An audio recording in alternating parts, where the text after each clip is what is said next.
example of this would be ghiba, backstabbing.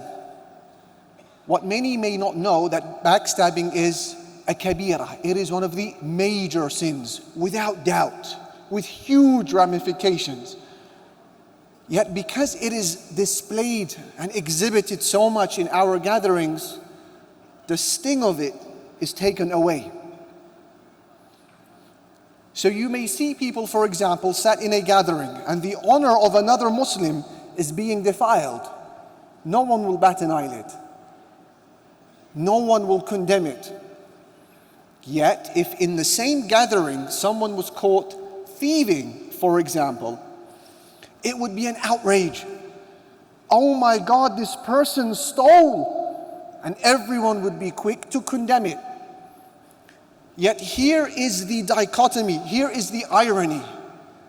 One of those two individuals had stolen something material, something tangible. Yet the one who had backstabbed had stolen someone's honor. Which one is worse? Yet we don't condemn the former, but we are quick to condemn the latter. Why does this inconsistency happen in the way we approach the topic of sins? And the answer is very simple. Because we have a tendency to assess a sin according to what it is in our eyes, not in the eyes of Allah Jalla Jalaluhu. We will deem huge what we think is huge, not what is in reality huge in the eyes of the Sharia. And here I bring you to the topic of major and minor sins.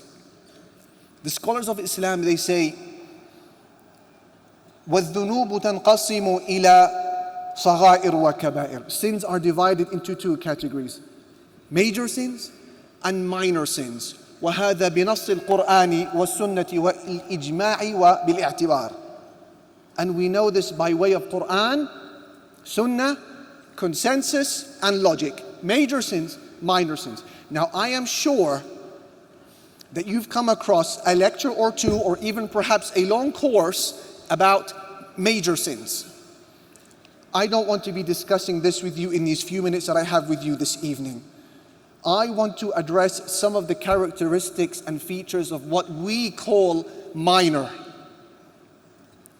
sins.